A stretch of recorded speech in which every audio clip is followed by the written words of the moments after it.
ہمیں ہمارے کسی بزرگ سے جوڑ دیتا، لیکن وہ اس طرح کا ماحول بنایا جاتا ہے، مقصود داد ہے۔ اب چونکہ داد لینی ہے تو ایک شخص سٹیج پہ کھڑا ہوتا ہے، کہتا ہے آج میں نے بتانا ہے کہ صحابہ کی شان کیا ہے، میں نے بتانا ہے، اور وہ بعض ایسی چیزوں کو بھی زیر بحث لاتا ہے جو اس کو نہیں لانی چاہیے تھی۔ نتیجہ یہ نکلتا ہے بھئی آپ کیا صحابہ کی اور شان بیان کریں گے جن کی شان اللہ نے قرآن میں بیان کر دی، سرور کائنات صلی اللہ علیہ وسلم نے بیان کر دی۔ آپ اس کو نقل کریں کتاب و سنت سے، یا ہمارے بزرگوں نے جو اقوال دیے ہیں ان کو آپ نقل کریں، ناقل بنے بات۔ ایک آدمی کہتا ہے آج میں نے بتا کے جانا ہے اہل بیت کی شان کیا ہے، بھئی آپ نے کیوں بتانی ہے، وہ تو اللہ رسول نے بتا دی ہے، آپ بس اس کو نقل کریں، آگے پہنچا دیں، بات ختم ہو گئی۔ تو وہ ایک تو یہاں سے تھوڑی سی مشکل پیدا ہوتی ہے، پھر لوگ بیچارے پریشان تھے، آسودگی نہیں حاصل ہو رہی تھی، کمائی کر کر کے دوڑ دوڑ کے تھک گئے تھے، ایک ہی کام کر کر کے آزمائش میں تھے۔ انہوں نے کہا کسی طریقت والے کے پاس چلتے ہیں، اہل تصوف میں سے کسی کے پاس چلتے ہیں۔ اگر تو امیر پیر کے پاس چلے گئے تو وہاں جا کے ویسے احساس کمتری پیدا ہو جاتا ہے، جو بیچارہ کرایہ کسی سے لے کے آیا جب پیر صاحب کی پجارو دیکھتا ہے نا، وہ جو لوگوں کو فقیری کا درس دے رہے ہیں، فقیر ہو جاؤ فقیر ہو جاؤ، خود امیر ہوتے جا رہے ہیں، جن کو لوگوں کو وہ سبق کچھ اور دے رہے ہیں، خود وہ کچھ اور چل رہے ہیں۔ پھر اگر وہ کسی بابا جی کے پاس پھنس گیا جن کا وہ طریقہ تھا نا صبح 9 سے 3 بجے تک تعویذ لکھنے کا، تو انسان ہمیشہ سے کسی نہ کسی کو اپنا مخالف بھی سمجھتا ہے، رائے کا اختلاف بہت سارے لوگوں سے ہوتا ہے۔ بزرگوں کے پاس جب وہ گیا، انہوں نے کہا جی میں مشکل میں ہوں، تو انہوں نے ویسے ہی زو مانا بات کر دی، کہنے لگے تینوں کسی نے کچھ کیتا ہے۔ اب نہ وہ کسی کا پتہ ہے نہ کیا کیا، اس کا بھی نہیں پتہ۔ نقصان یہ ہوتا ہے کہ یہ ساری باتیں انسان کو کمزور کرتی ہیں، بے یقینی۔ پھر اگر کوئی آدمی چاہتا تھا کہ میں ملکی سیاست پر نظر کروں، بھلا ہم کس سمت جائیں، تو 4 مختلف جماعتوں کے نمائندے ٹی وی پہ بٹھائے جاتے ہیں، خوب بحث ہوتی ہے زبردست، اور آخر میں اینکر کہتا ہے کہ نتیجہ خود نکال لیجئے گا۔ تو وہ نتیجہ سوائے انتشار کے کیا نکل سکتا ہے؟ اہل مکہ کو اگر آپ دیکھیں حضور سید عالم علیہ السلام کی تشریف آوری سے پہلے، تو وہ ان توہمات کا، اوہام پرستی کا شکار رہے۔ یعنی وہ اگر قربانی کرتے تو اس کا خون کعبے کی دیواروں پہ ملتے، وہ سارے کپڑے اتار کے کعبے کا طواف کرتے، وہ جب حج عمرے کا احرام باندھ لیتے تو گھروں میں ان کے دروازوں سے نہیں داخل ہوتے تھے، وہ پیچھے سے چھلانگے لگا۔ یہ ساری اوہام پرستی موجود تھی۔ رب نے محبوب کو داعیہ اللہ بنا کے بھیجا، رسول پاک صلی اللہ علیہ وسلم نے لوگوں کو رب سے جوڑا، اور حضور نے ایک سبق پڑھایا۔ حضرت عبداللہ ابن عباس رضی اللہ تعالیٰ عنہ فرماتے ہیں نبی پاک علیہ السلام نے فرمایا عبداللہ میری یہ بات لکھ لے دل کی تختی پہ، کہ اگر ساری دنیا مل کے تیرا کچھ بگاڑنا چاہے، بگاڑ نہیں سکتی جب تک میرا رب نہ چاہے۔ اور نبی کریم علیہ السلام نے فرمایا سارے لوگ مل کے تیرا کچھ سنوارنا چاہیں، سنوار نہیں سکتے جب تک کہ میرا رب نہ چاہے۔ عقیدوں میں جب مضبوطی ہوتی ہے، نظریات جب پکے ہوتے ہیں، جب قومیں صبح کچھ کہتی ہیں، شام کچھ کہتی ہیں، دوپہر کچھ اور کہتی ہیں، جدھر کی ہوا ہوتی ہے لوگ ادھر کا ہو جانا ضروری جانتے ہیں، اس کا نقصان یہ ہوتا ہے کہ انسان کمزور ہو جاتا ہے۔ ہمارے گھروں میں کیا کیفیات ہیں، عورتوں کے مزاج میں کمزوری ہے، ذرا ذرا سی بات سے ڈر جاتی ہیں۔ یعنی وہ آدمی جو خود روٹیاں مانگ رہا ہے وہ بھی آ کے قسمت کا حال بتا جاتا ہے دروازے پہ۔ اور خوفناک صورتحال اس وقت پیدا ہوتی ہے جب مطلب یار کوئی تو معیار ہو کسی کو ماننے کا۔ دنیا میں کوئی شخص کسی سے سودا بھی لینے جاتا ہے تب بھی وہ دیکھتا ہے کہ یار کوئی اس کے اوپر کوئی پٹی لگی ہوئی ہے، کوئی اس کے اوپر بیج لگا ہے، کوئی مور لگی ہے کسی ادارے کی، کوئی شے ہی نہیں، بس اس نے تھوڑا روپ دھارا ہے اور اسے خرید لیا جائے گا۔ یہ کیسے ہو سکتا ہے؟ قومیں اس طرح کمزور پڑ جاتی ہیں۔ اپنے نظریات میں مضبوطی پیدا کی جائے۔ اللہ والوں کی خدمت میں جب لوگ جاتے تھے تو وہاں سے خالص توحید کا سبق ملتا تھا، خالص۔ باقی لوگ توحید بتاتے ہیں، رب کا بندہ تو توحید کا ذائقہ چکھا دیتا ہے، وہ تو قریب۔ دیکھیں نا حضرت سفیان ثوری رحمۃ اللہ علیہ دعا مانگ رہے تھے، یا اللہ راضی ہو جا، یا اللہ راضی ہو جا، یا اللہ راضی ہو جا۔ حضرت رابعہ رحمۃ اللہ علیہ آپ تشریف فرما تھیں پیچھے، تو تو جب بار بار حضرت سفیان ثوری نے یہ کہا یا اللہ راضی ہو جا، یا اللہ راضی ہو جا، تو حضرت رابعہ بصریہ پیچھے سے بول پڑی، کہنے لگی سفیان بس کر، کوئی اور لفظ کہہ۔ انہوں نے کہا تم کیوں ناراض ہوتی ہے؟ تو کہنے لگی پہلے اپنے دل پہ ہاتھ رکھ کے بتا نا، تو اللہ سے راضی ہے؟ دیکھنا رضی اللہ عنہم ورضوا عنہ، شان کیا ہے بندہ مومن کی کہ اللہ اس سے راضی ہے تو وہ بھی اپنے اللہ سے راضی ہے۔ پہلے تو بتانا، تو ہر روز کہتا ہے فلانی کمی ہے، وہ چیز چاہیے، وہ چیز چاہیے، وہ چیز چاہیے۔ تجھے مالک نے جہاں کھڑا کیا ہے تو راضی ہے کہ نہیں؟ تجھے جس حال میں رکھا ہے تو مقام شکر پر فائز ہے کہ نہیں؟ اور جب تو ہی راضی نہیں تو پھر تو بار بار ایک ہی بات پکار رہا ہے۔ تو حضرت سفیان ثوری کہنے لگے تو ٹھیک کہہ رہی ہے، تیری بات درست ہے، لیکن اللہ کے حبیب علیہ السلام نے فرمایا تم رب کے دیے ہوئے تھوڑے رزق پہ راضی ہو جاؤ، وہ تمہاری تھوڑی عبادت سے راضی ہو جائے گا۔ اپنے عقائد میں جب ہم مضبوطی لے آئیں گے، اللہ رسول کا دامن تھامیں گے، اللہ رسول کا، تو جتنی اوہام پرستی ہمارے اندر پیدا ہو رہی ہے ہمیں توڑا جا رہا۔ جب آپ مضبوط ہو جاتے ہیں پھر انسان ان کمزوریوں کا شکار نہیں ہوتا۔ جہاں تک اصلاح کا تعلق ہے تو اصلاح کے لیے پہلے انشراح صدر کی ضرورت ہوتی ہے۔ جب کوئی بندہ طے کر لیتا ہے نا یہ چیز میرے لیے مضر ہے، مجھے نقصان دے گی، وہ کبھی اس کے قریب نہیں جاتا۔ کسی کا ذہن بن جائے نا کہ یہ پھل میں نے نہیں کھانا تو آپ زبردستی کھلائیں تو وہ کیا کر دیتا ہے، چونکہ اسے انشراح صدر حاصل ہو گیا ہے۔ ہر روز ہمارے ہاں نظام مصطفیٰ صلی اللہ علیہ وسلم کے نفاذ کے نعرے لگتے ہیں روز، لیکن یہاں تو بیسیوں لوگ ایسے ہیں جو نعروں کے بیج موجود ہیں، لیکن ان سے پوچھا جائے انشراح صدر ہے تمہیں؟ جو تم کہہ رہے ہو تم اس پر قائل ہو، تمہارا دل بھی گواہی دے رہا ہے کہ نہیں؟ زبان نے کہہ بھی دیا لا الہ الا اللہ تو کیا حاصل؟ جب تک آپ کو انشراح صدر نہیں ہوتا کہ میری نجات رسول اللہ کے دین میں ہے، نبی پاک کی بتائی ہوئی شریعت میں میری نجات ہے، جب انشراح صدر ہو جائے۔ دیکھو نبی پاک صلی اللہ تعالیٰ علیہ وآلہ وسلم کو اللہ نے داعی اللہ بنایا ہے، تو حضور نے جو ہمارے رشتے بنائے نا، ایک تو نبی پاک علیہ السلام نے ہمیں بھرپور توکل کرنے کا کہا، اللہ کی ذات پر پورا بھروسہ۔ ہمارے ہاں جب سے کچھ لوگ مارکیٹ میں ایسے آئے ہیں نا جنہوں نے، بعض اوقات یہ بھی ہوتا ہے کہ جب آپ کسی جگہ پیدا ہونے والی خرابیوں پر گفتگو کرتے ہیں تو بعض لوگ اس کا کچھ غلط نتیجہ بھی اخذ کرتے ہیں، مفہوم مخالف بھی مراد لیتے ہیں۔ آپ طریقت اور تصوف کے اندر پیدا ہونے والی خرابیوں کو تو ڈسکس کریں گے، لیکن طریقت میں جو لطف پایا جاتا ہے، اس میں جو ذائقہ ہے، جو سرور ہے، ہمارے ہاں بہت سارے لوگ بے ذوق ہو گئے، سرے سے بے ذوق ہو گئے۔ وہ اس طرح گفتگو کرتے ہیں جی دنیا میں کوئی بندہ ٹھیک رہا ہی نہیں۔ تو اللہ کے محبوب علیہ السلام نے تو فرمایا میری امت کبھی گمراہی پر جمع نہیں ہوگی، یہ ہو ہی نہیں سکتا سارے گمراہ ہو جائیں۔ یہ کیسے ہو گیا؟ ایک بڑی جماعت حق پر قائم رہے گی، حق پر تھی، حق پر ہے اور ہمیشہ قائم رہے گی۔ عزیز بھائی، وہ جو غیبی طاقتیں مسلمان کو ملتی تھی، اللہ تبارک و تعالیٰ جو مدد کرتا تھا، جو غیبی خزانوں سے چیزیں میسر آتی تھیں، اس کا جس دیدہ دلیری کے ساتھ لوگوں نے انکار کیا، لیکن جب آپ اپنا پورا بھروسہ اپنے رب کی جانب بڑھا دیتے ہیں پھر اللہ آپ کی مدد کرتا ہے۔ اور ان لفظوں کے ساتھ قرآن مجید نے تائید کی کہ وَيَرْزُقْهُ مِنْ حَيْثُ لَا يَحْتَسِبُ، فرمایا رب تمہیں وہاں سے دے گا کہ تمہارا گمان بھی نہیں ہوگا کہ یہاں سے دے دے گا۔ آپ کو بخاری میں حدیث ملے گی نا، صحابہ کرام فرماتے ہیں جنگ پہ گئے، بھوک بڑی تھی، حتیٰ کہ کھجوریں بھی ختم ہو گئی، یہ صحیح حدیث میں موجود ہے، لیکن فرماتے ہیں بھروسہ حضور نے رب پہ کرنا سکھایا تھا نا، کھجوریں بھی ختم ہو گئیں، لیکن حال یہ تھا ہمارا کہ ہم پریشان نہیں ہوئے چونکہ بھروسہ اللہ پہ تھا۔ فرماتے ہیں اچانک ہماری نظر اٹھی تو ہم نے دریا کے کنارے اتنی بڑی مچھلی پڑی ہوئی دیکھی کہ سینکڑوں لوگ تھے جو 18 دن تک مچھلی کھاتے رہے پر وہ ختم ہی نہیں ہوئی۔ ہم نے تو اسے نہ کچھ نکال کے لا کے حضور کی بارگاہ میں بھی پیش کیا۔ یہ اللہ نے رزق کا بندوبست کیا، اللہ نے۔ حضرت ابراہیم علیہ السلام نا مہمان نواز بڑے تھے، 4 اپنے گھر کے دروازے بنائے ہوئے تھے، اس لیے بنائے تھے کہ جس دروازے سے جی چاہے مہمانوں کا مہمان داخل ہو۔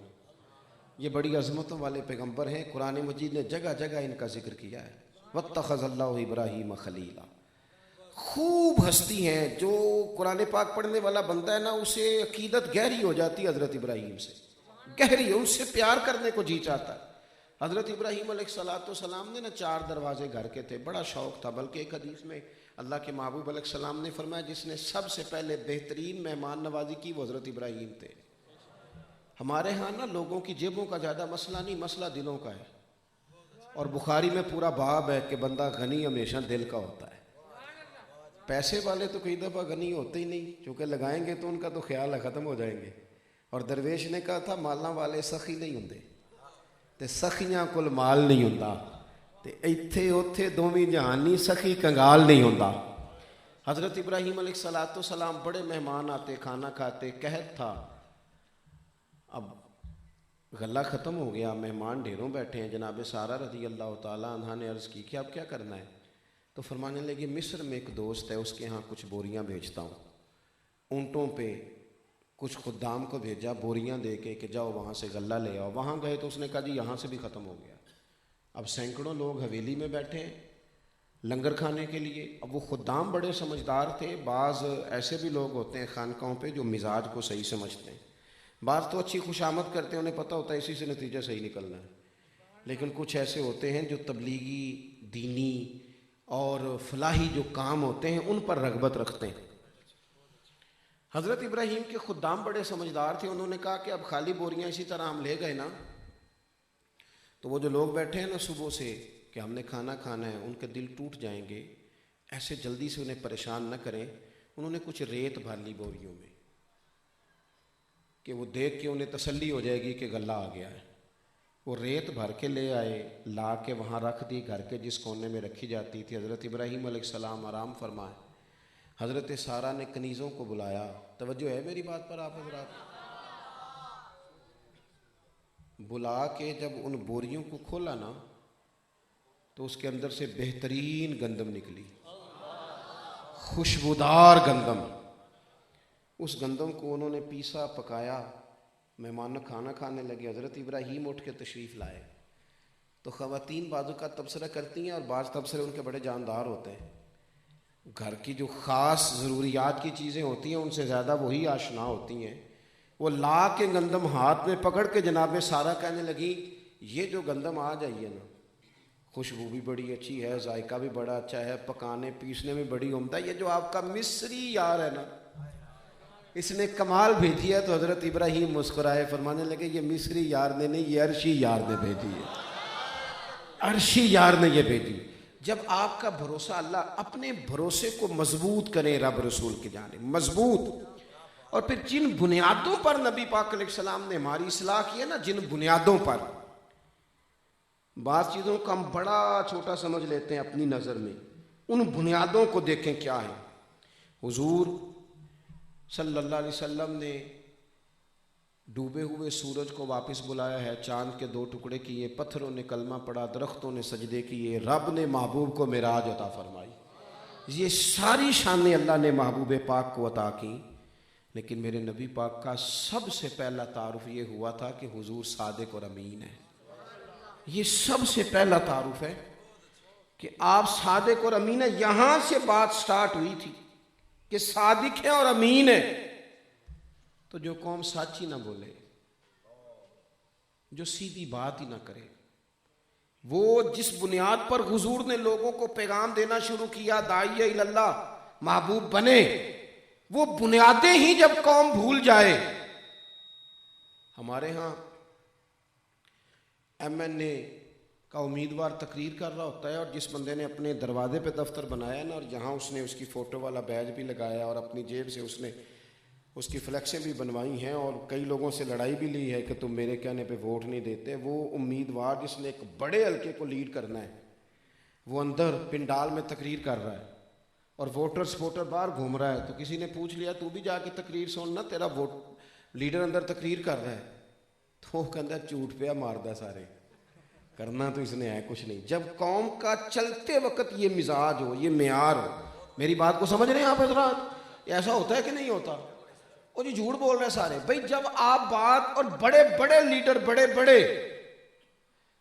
لوگوں کو بڑے بڑے سبز باغ دکھانے والے, بڑی بڑی, میں کہتا ہوں آپ نے اعتماد ضائع کر لیا اپنا, آپ پر کوئی اعتماد نہیں کرتا.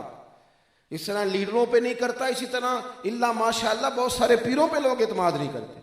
آپ نے اعتماد ضائع کیا ہے, آپ نے ظلم کیا ہے اپنی جانوں پر, تباہی کی قوم کی. دیکھو کبھی کسی کو سبز باغ نہ دکھائیں آپ, کبھی کوئی ایسی بات نہ کریں جو آپ پوری نہ کر سکیں, کبھی بازو کھول کر اس طرح کی گفتگو نہ کریں جو آپ کی حیثیت اور اوقات سے اونچی کی ہو, کبھی کوئی ایسی بات نہ. ہمارے ہاں جس طرح کرامتوں کی پنڈورا باکس کھولا جاتا ہے, اس کا نتیجہ بعد میں کیا برآمد ہوتا ہے. میں کراچی جا رہا تھا, لاہور ایئرپورٹ سے میں بیٹھا, بڑی سخت گرمی تھی, کراچی میں ذرا زیادہ ہوتی ہے, تو وہ صاحب میزبان کہنے لگے جی بڑی گرمی ہے, ایئرپورٹ پہ آئے ہیں, دعا کیجیے گا. میں نے کہا اللہ بڑا کریم ہے. تو میں کراچی ایئرپورٹ پہ جہاز لینڈ کیا تو بارش ہو رہی تھی ہلکی ہلکی. اس نے نا جی سنیں جی, اللہ جزا دے, اس نے نا جی فون کر دیا ایک دو لوگوں کو, جناب وہ پیر صاحب نے وہیں کہا تھا میں دعا کرتا ہوں, بارش آ گئی ہے. اور میں کیا بس کر ان اور نہ کسی نے دسی, 5-7 لوگ آ جائیں گے, وہ تو قدرت ہے اللہ کی. اور ویسے بھی دعا تو مالک صاحب کی قبول کرتا ہے, گناہ گاروں کی بھی قبول کرتا ہے. تو اس کو آپ کرامت بنا کے لانچ نہ کریں مارکیٹ میں, یہ میرے لیے نبھانی مشکل ہو جائے گی. ویسے بھی جڑے محرم راز حقیقت دے اور راز حقیقت کھول دے نہیں, اے جنہ ویکھیا نہیں ہو کرن گلاں, جنہ ویکھ لیا ہو تے بول دے ہی نہیں. وہ کہاں کہانیاں سناتے ہیں بھائی, وہ کہاں بات کرتے ہیں. تو کرامتیں جس طرح لانچ کی جاتی ہیں, جو مزاج بنایا جاتا ہے. سیرت کا نا ایک پہلو ہمیں اور بھی ملتا ہے. جب نبی پاک علیہ السلام کی بارگاہ میں طائف کے کچھ لوگوں نے عرض کیا تھا نا کہ یا رسول اللہ صلی اللہ تعالیٰ علیہ وسلم, اگر ہم آپ کو سپورٹ کریں, آپ کے ساتھ چلیں, تو کل کو رب آپ کو حکومت دے, آپ کو جزیرہ عرب پر حکومت مل جائے, تو کیا ہمیں آپ حکومت میں شریک کریں گے, حصہ ملے گا.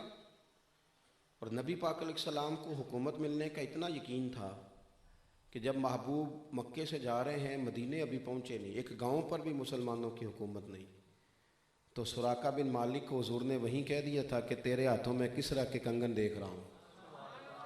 اور خندق جب کھودی جا رہی تھی تو صحیح بخاری میں موجود ہے, محبوب وہ چٹان جو ٹوٹتی نہیں تھی اس پر ایک ضرب لگاتے تھے تو فرماتے تھے لو بھائی شام فتح ہو گیا, دوسری لگاتے تھے تو فرماتے تھے ایران کی کنجیاں آ گئیں, تیسری لگاتے تھے تو فرماتے تھے روم ہمارا ہو گیا. حضور کو یقین تھا, لیکن محبوب نے سبق کیا دیا, یا رسول اللہ کیا ہمیں حکومت میں سے حصہ ملے گا. تو محبوب کریم کو سورج چڑھے سے زیادہ یقین تھا کہ حکومت اسلام کی آئے گی اور دنیا بھر پہ آئے گی. هو الذی ارسل رسولہ بالہدی ودین الحق لیظہرہ علی الدین کلہ. محبوب کو یقین تھا, پر پتہ کیا جواب دیا حضور نے, یا رسول اللہ ہمیں حصہ ملے گا. تو حضور مسکرائے, فرمایا بھائی کیسی بات کرتے ہو, حکومت تو اسے ملتی ہے جسے رب عطا کرتا ہے, اسے اللہ دیتا ہے. اتنی احتیاط. ہمارے استاد صاحب نا عید کی نماز کا اعلان کر رہے تھے ایک دن, عید کی نماز کا, تو فرمانے لگے یہ چھوٹی عید تھی عید الفطر, تو فرمانے لگے بھئی 8 بجے سارے پہنچ جانا, مناسب وقت پہ جماعت کھڑی کر دیں گے. میں نے ان سے بعد میں عرض کی استاد جی 8 بجے نہیں ہونی. فرمانے لگے 8 بجے ہی ہونی ہے, لیکن ممبر پہ ہوں, مصلی پہ ہوں, باوضو ہوں, مسجد میں ہوں, جمعے کا دن ہے, کہوں گا 8 بجے ہونی ہے تو پھر اگر 8:05 پہ کراؤں گا تو ٹھیک نہیں, یہ مناسب نہیں. بات وہ کرنی چاہیے جس پہ بندہ پوری طور پر پورا اتر سکے, مناسب وقت پہ جماعت. ہمارے ہاں نا آپ یقین کریں رشتوں کی بنیاد جھوٹ پہ. وہ جب لڑکے کا تعارف کرایا جاتا ہے, اتنا اچھا ہے اتنا اچھا ہے, تو ایسے لگتا ہے جیسے وہ بیعت کے قابل ہے. اور بعد میں جب اسی بچے کی شکایت اس کی بیوی کرتی ہے تو وہ والد جو کل تعریفیں کر رہا تھا وہی کہتا ہے کہ میں تو آپ بڑا سمجھانا ہے تو میری بھی نہیں سنتا. تو تب تو آپ اسے ولی بتا رہے تھے. یہ جھوٹ کی بنیاد پر جب رشتے قائم ہوں گے تو یہ مضبوط ہوں گے, یہ مضبوطی آئے گی ان میں. آپ یقین کریں تڑپ کے کہتی ہے بیوی اپنے شوہر سے کہ میں تیرے جھوٹ سے تنگ آ گئی, تھوڑے پیسے دیا کر, ایک جوڑے میں گزارا کر لوں گی, میرے ساتھ سچ بولا کر, میرا اعتماد ٹوٹ گیا ہے, میں کیسے تیرے ساتھ وقت بتاؤں. تو صبح کچھ کہتا ہے, شام کچھ کہتا ہے, رات کچھ کہتا ہے, تیرے ٹوٹتے بکھرتے تیرے وعدے، تیری کمزور باتیں. ایک صاحب میرے پاس آئے، کہنے لگے آپ میری اماں جی کو کہہ دیں کہ میں اب واقعی انہیں عمرے پہ بھیج رہا ہوں. وہ ہمارے علاقے کی اماں جی تھیں اور بڑی نیک عورت تھیں، وہ ضعیف بھی بہت تھیں اور بڑا ان کو شوق تھا جانے کا. تو میں نے کہا آپ مجھ سے کیوں کہلوا رہے ہیں؟ کہنے لگے میں نے 2-3 دفعہ پہلے بھی کہا میں بھیج نہیں سکا تو اماں انہیں اعتبار نہیں کر دی. تو میں نے اسے کہا اماں تو چلو آپ کی بڑی نیک ہے، وہ مان ہی جائے گی، پر آپ اماں کے سامنے بھی جھوٹ بولتے رہے، ابا کے سامنے بھی جھوٹ. جب قوموں کا مزاج جھوٹ کا، آپ یقین کریں یہ سوشل میڈیا ہے کیا مثلاً ہم نے کہاں رکنا ہے، کہاں جا کے ہم نے رکنا ہے؟ ایسا جھوٹ باندھا جاتا ہے، اوپر کچھ لکھا ہوتا ہے، بیچ میں سے کچھ اور نکل آتا ہے. اور کچھ ایسے ہیں جو پوری بات بھی نہیں سنتے، فون میں لا لیتے ہیں، کہتے ہیں پیر صاحب تو آنکھیں ہیں. میں نے کہا آپ سن تو لیں، اب کیا بات کرتے ہیں، کمزور باتیں. اور ہم مثلاً اپنے تھوڑے سے ویوز کے لیے جھوٹ بولیں گے، بددیانتی کریں گے، یہ ظلم کریں گے اپنی جان پر. تو میرے عزیز سچ اور دیانت، اس سے حضور نے لوگوں کی اصلاح کی. دیکھو ایک ہوتا ہے انسان کا چالاک ہونا اور ایک ہوتا ہے عقل مند ہونا. آج سوسائٹی میں چالاک لوگوں کی کثرت ہے اور عقل مند، نبی پاک صلی اللہ علیہ وسلم نے فرمایا عقل والا تو وہ ہوتا ہے جو اپنی آخرت کی تیاری کرے. لوگ دعوی عقل کرتے ہیں، دراصل وہ عقل مند نہیں ہوتے، وہ شاطر ہوتے ہیں، وہ چالاکی کرتے ہیں. ہمارے ہاں لوگ تیزی کے ساتھ آگے جانا چاہتے ہیں. میں ایک جملہ سنتا ہوں کبھی کبھی نوجوانوں سے تو میں پریشان ہو جاتا ہوں. کہتے ہیں جناب دوسروں کے پیسوں پہ کاروبار کرنا ہے، اپنوں پہ تو نہیں نہ کرنا. جب قوموں کا اس طرح کا مزاج بن جائے نا، اس طرح کی طبیعت ہو جائے، کسی کے پیسوں سے روٹی کھانی ہے، کسی کو دعوت ڈالنی ہے، کسی کے پیچھے چلنا ہے، کسی کی گاڑی استعمال کرنی، جب یہ مزاج بن جائے تو پھر قومیں روز بروز زوال پذیر ہوتی ہیں. اور میرے بھائیوں یاد رکھنا، میں نے ایک دفعہ اپنے والد صاحب سے کہا، میں نے کہا ابا جی تانوں پسند کی یہ کھانے؟ فرمان لگے پتر جے تے لگی ہوئے بھوک تے پھر ہر شے پسند ہے.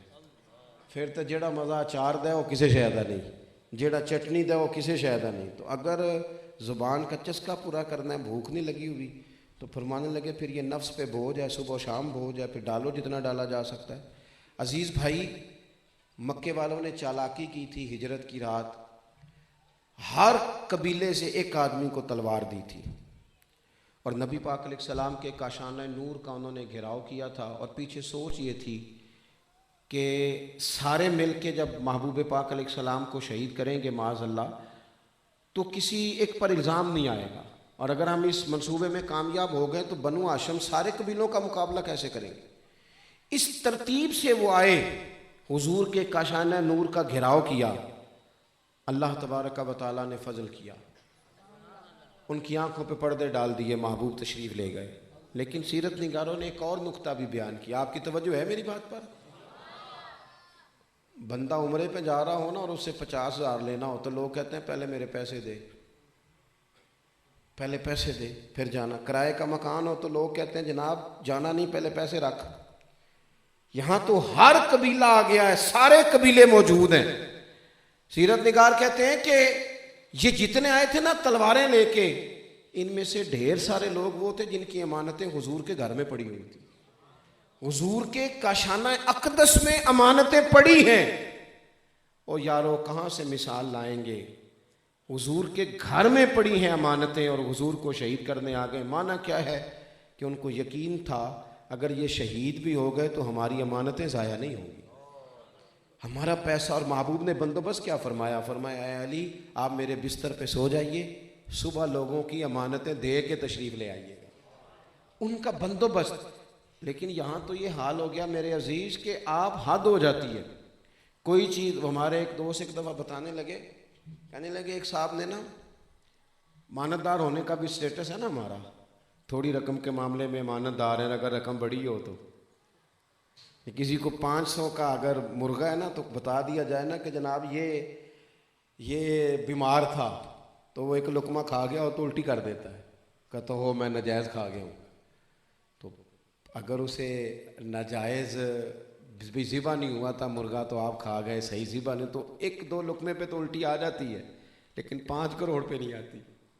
10 کروڑ کھا جائے تو پھر کیا ہے، وہ ایک ہمارے دوست ہیں لیکچرار ہیں، ایک دفعہ فرمانے لگے ایک صاحب کہیں جا رہے تھے تو انہیں رستے میں قیمتی جوتا مل گیا، لیکن ملا 1 پاؤنڈ، نیا جوتا تھا ڈبے سے گیا، انہوں نے شور مچانا شروع کر دیا، کس کا ہے کس کا ہے کس کا ہے، شور مچا رہے ہیں۔ تھوڑی دیر آگے گئے تو انہیں دوسرا پاؤں بھی مل گیا، پھر انہوں نے اس کا مالک ڈھونڈنا چھوڑ دیا اور ختم کر دیا۔ دیانت کا جب یہ معیار قوم بناتی ہے نا، اگر معاملہ تھوڑا ہے تو پھر ہم دیانتدار ہیں، اور اگر بات کروڑوں اربوں کی ہے تو۔ دوسری بات آپ سے یہ عرض کروں، روب کبھی بھی روب انسان کے کپڑوں کا نہیں ہوتا، کبھی بھی گاڑی پجاروں کا روب نہیں ہوتا، کبھی بھی۔ میں نے حضرت شیخ ابو داؤد محمد صادق صاحب رحمۃ اللہ علیہ کو دیکھا، 1.25 کروڑ کی پجاروں سے پیر صاحب اتر رہے ہیں، اور اس بندے کے پاس اتر رہے ہیں جس کا سائیکل بھی اپنا نہیں، جنہوں نے ساری زندگی مکان ہی نہیں بنایا، مسجد کے 2 کمرے، لیکن اتنی بڑی 4 گاڑیاں آگے 5 پیچھے پیر صاحب ملنے آ رہے ہیں، اور ان کا انداز یہ ہے آنے کا کہ انہوں نے پہلے اترتے اپنی داڑھی دیکھی ہے، پھر چین والی گھڑی اتاری ہے، پھر اگر ان کے پاس کوئی کپڑا ہے تو انہوں نے سر پہ باندھا ہے، پھر وہ اندر گئے ہیں تو سمجھ آتی تھی روب کپڑوں کا نہیں، روب تو کردار کا ہوتا ہے، روب تو کردار کا ہے۔ او خدا کے بندو، اگر 20 کروڑ کا مکان ہو اور اس میں 1.25 کروڑ کی گاڑی کھڑی ہو نا دروازے پہ، پیسہ کرپشن کا ہو، تو اس گھر کا ملازم بھی گلی میں کھڑے ہو کہہ دیتا ہے فراڈ کے پیسے ہیں سارے۔ چھوٹا سا افسر ہو اور ٹوٹی ہوئی کرسی پہ بیٹھ کے کام کر رہا ہو تو وزیر اور منسٹر بھی دروازے پہ کھڑے ہو کہتا ہے یار بندہ بڑا ماندار ہے، نہ سفارش سنتا ہے نہ رشوت لیتا ہے۔ تو پھر بتاؤ نا، روب کپڑوں کا ہوتا ہے یا کردار کا ہوتا ہے؟ ہم لوگ کیا کر رہے ہیں؟ ہم کپڑوں کو سلوٹ کر رہے ہیں، گاڑیوں اور پجاروں کو۔ حضرت عمر فاروق سے ملک کے شام کا ایک سفیر ملنے آ گیا، اس نے آ کے سے آپ یار یہ سادی زندگی بڑی مزیدار ہوتی ہے، بڑی مزیدار، یہ پروٹوکول، یہ ساری باتیں، یہ چیزیں، آپ تو کسی درویش کے مزار پر ڈھب سے فاتحہ نہیں کہہ سکتے۔ جب وہ دور آ جاتا ہے تو کبھی کبھی انسان، اللہ تعالیٰ کسی بھی ایسے کلمے سے بچائے جو اس کی ناراضگی کے زمرے میں آئے، اللہ تعالیٰ معافی عطا کرے، لیکن وہ سادگی، سادہ زندگی آسان ہوتی۔ ہم جو چاہ رہے ہیں نا، وہ کسی نے کہا تھا کہ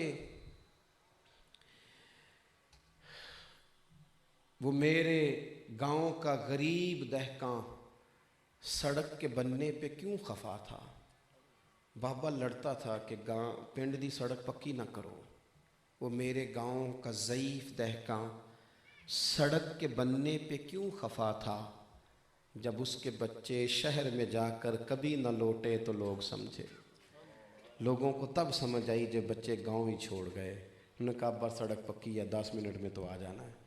کبھی کبھی یہ ہوتا ہے کہ ہم جب سادہ زندگی سے نکلنا چاہتے ہیں اور ہم ان آسانیوں میں جانا چاہتے ہیں جو آسانیاں تو ہوتی ہیں لیکن اس کے اندر پھر تکلفات بڑھ جاتے ہیں، پھر تو بندہ ڈھب سے، پریم سے، انسان اپنے اپنوں کے ساتھ بھی نہیں بیٹھ پاتا۔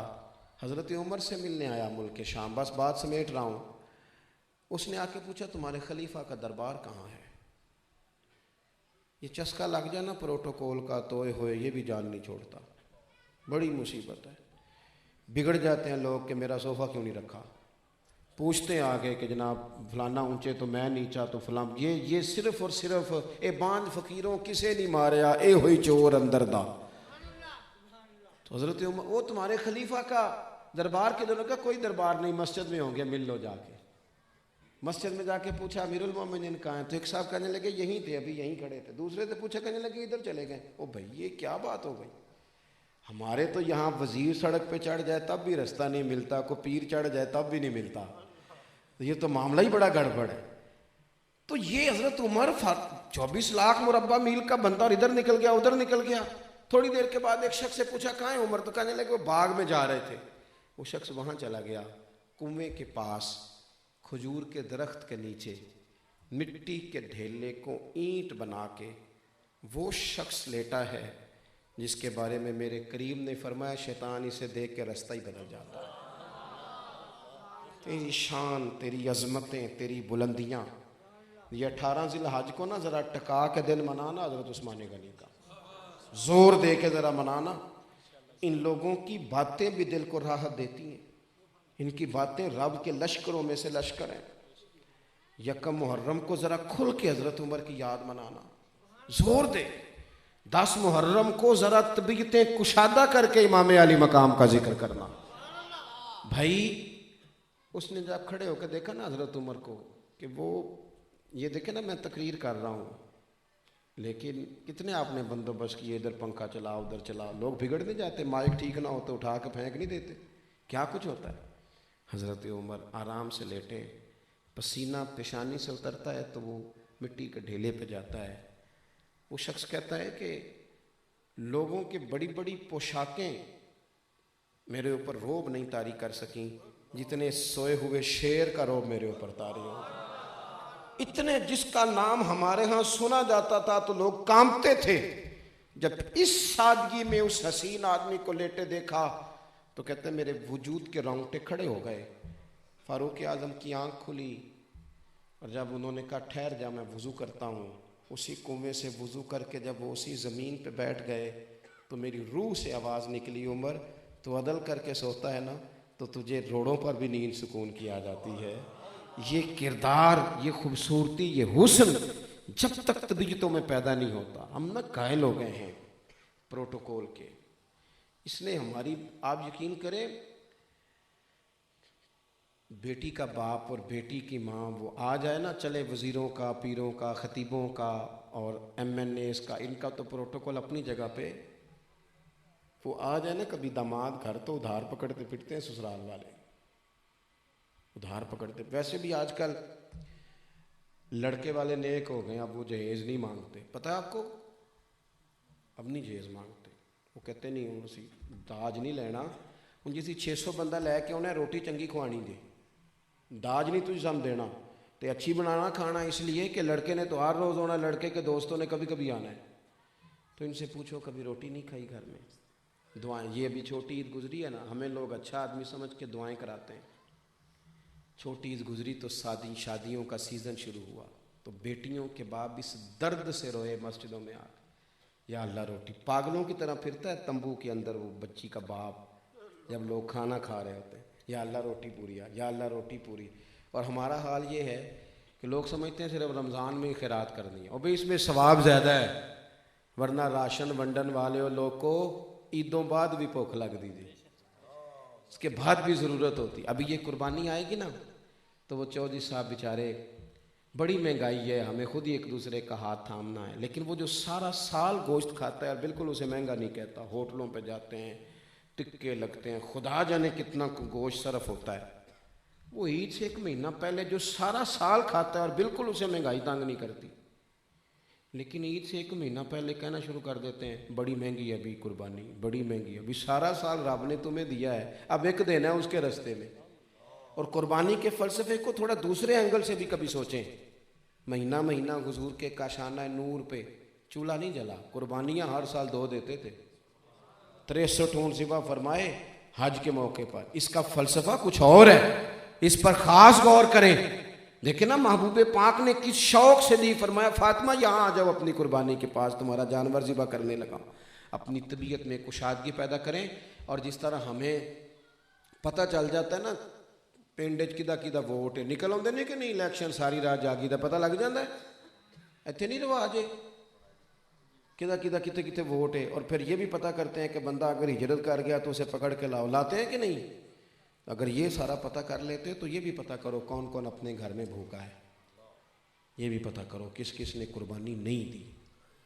اور ضروری نہیں وہ شاپر لے کے آئے اور آپ لائنیں بنوائیں، کسی کے دروازے تک بھی جا، کسی کو دیکھ، تھوڑا سا احساس پیدا کریں گے نا تھوڑا تھوڑا لوگوں کا، تو میرے محبوب نے ہمیں خوشخبری دی ہے، فرمایا تم رب کی مخلوق پہ رحم کرو، اللہ تمہارے اوپر رحم فرمائے گا۔